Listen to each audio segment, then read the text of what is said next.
Hey everybody, Aaron Dillon here, Managing Director of AG Dillon & Co. Here is July 5, 2024's Pre-IPO Stock Update. Revolut, a London-based online bank, reported a record annual pre-tax profit of $553 million in 2023, up from $32 million loss in 2022. Revenues surged by 95% to $2.2 billion, driven by interest income that soared from $106 million to $638 million. The company's customer loan book grew to $638 million in 2023, up from $260 million in the previous year. The company added 12 million customers in 2023, increasing its user base to 45 million by mid-2024. Despite these achievements, Revolut's still waiting on a UK banking license 3 years after applying. The buzz is that the license is going to come anytime now. Revolut has a $23 billion secondary market valuation. That's down 30% versus its July of 2021 round. That said, Revolut has announced on June 20, 2024 that they are offering a tender at a $40 billion valuation. That's 75% increase from the current secondary market valuation. Morgan Stanley is banking the transaction. Target raise is $500 million. So we're waiting on that tender to finalize before we're going to be updating kind of the valuation for Revolut in all of our reporting. Chime, a U.S. online bank, has acquired Salt Labs, an employee rewards platform, to enhance its banking services. This acquisition will help Chime partner with employers to reach millions of consumers, and integrate Salt Labs' enterprise client relationships across various industries like transportation, hospitality, and call centers. Chime will also launch Chime Enterprise, led by Salt Labs founder Jason Lee, to accelerate bank deposit and payment transaction growth through the employer channel. This is a very smart business strategy, in my opinion. Chime's MyPay platform allows members to access $20 to $500 of their pay before payday, with funds being deposited for free within 2 days or instantly for a $2 fee. Salt Lab, established in 2022, provides frontline employees with additional assets, or quote-unquote SALT, for every hour worked, which can be exchanged for vacations, investments, or other valuable items. Chime has a $6.6 billion secondary market valuation. That's down 74% versus its September of 2021 last round. Elon Musk's AI large language model business xAI announced the launch of Groq 2 in August, followed by Groq 3 by the end of the year.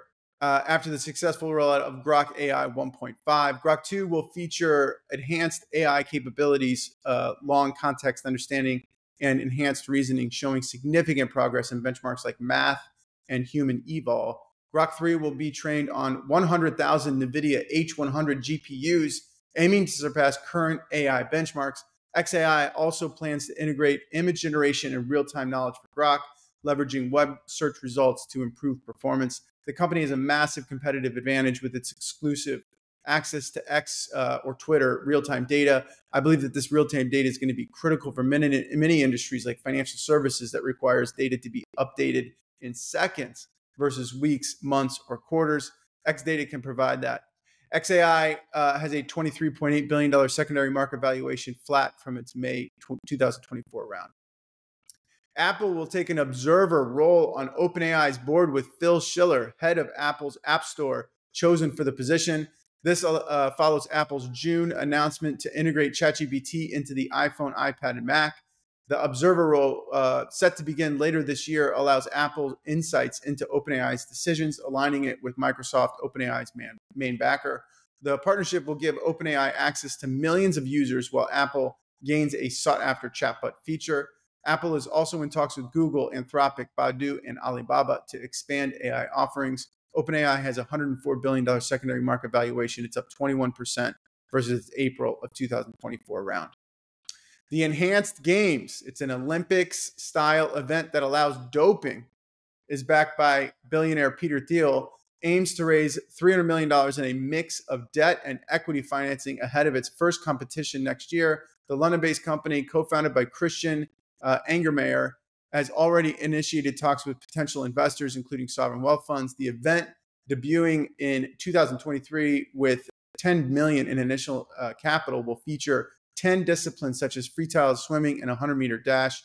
Despite criticism from the International Olympic Committee and anti-doping authorities, Angermayer argues that doping under medical supervision and using FDA-approved substances poses minimal risk. The games also have support from Balaji Srinivasan, which I'm sure I just pronounced that wrong, a crypto investor and former Coinbase executive. Klarna, a payments and consumer credit company, has won a new partnership mandate with Adobe. Adobe Commerce merchants can now offer Klarna's buy now, pay later services, meeting the growing demand for flexible payment options. This partnership, announced on July 2nd, will help thousands of merchants enhance their payment acceptance capabilities and improve shopping experiences for consumers. Klarna's global presence supports Adobe's merchants in staying competitive, with Klarna supporting a 28% revenue increase in Q1, driven by U.S. expansion and major retailer onboarding. Additionally, 85% of merchants noted an increase in buy now, pay later usage at online checkouts over the past year. Klarna has partnered with brands like Away, Uber, and Expedia to expand buy now, pay later options. Klarna has $10.7 billion secondary market valuation. That's up 60% versus its July 2022 round. I love this the investment case for this company, and I believe Klarna's CDO is very good. Great company. CoreWeave, the AI cloud provider, has appointed Chetnan Kapoor as Chief Product Officer effectively immediately.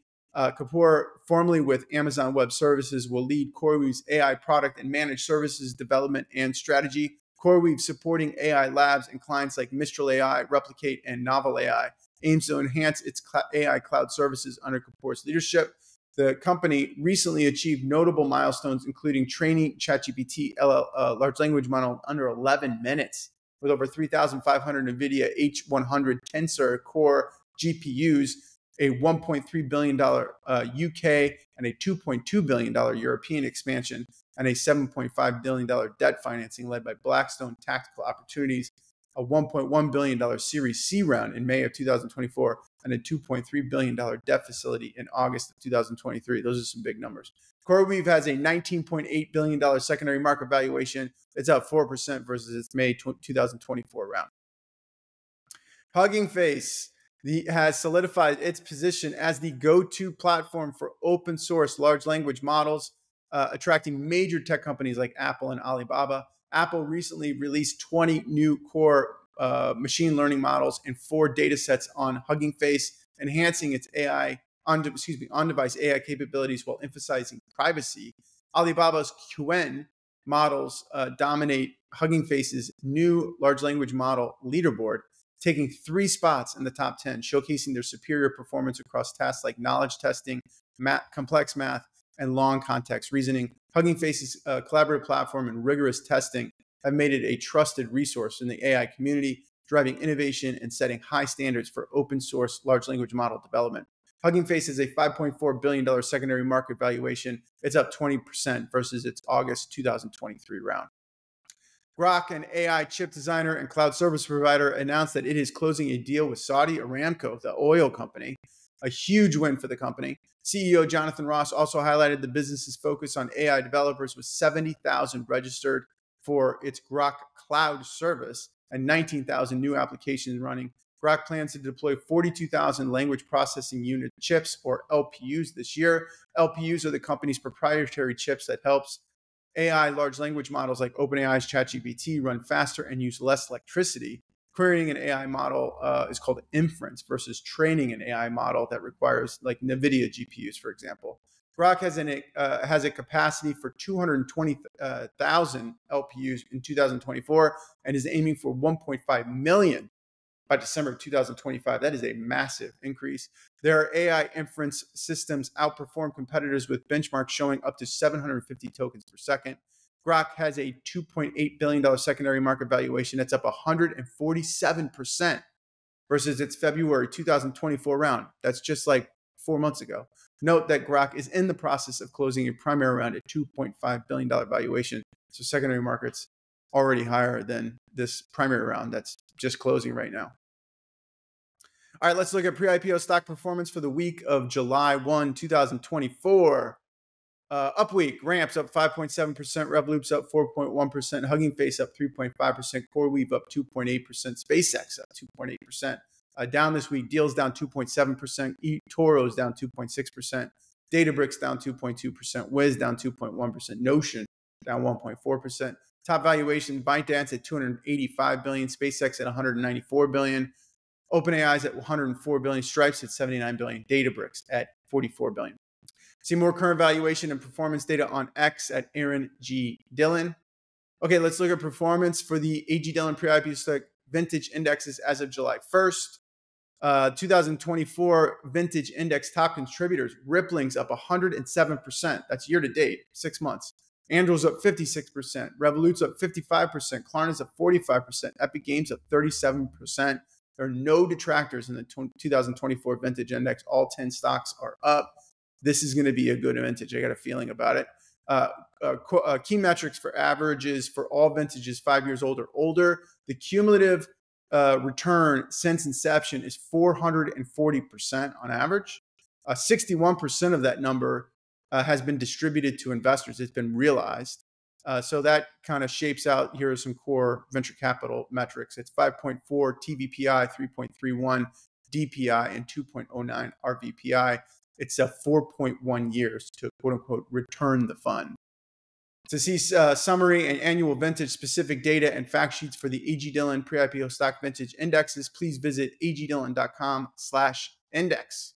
Okay, that's it for me this week. If you have any pre-IPO stock research needs, please reach out. Thanks, and see you all next week.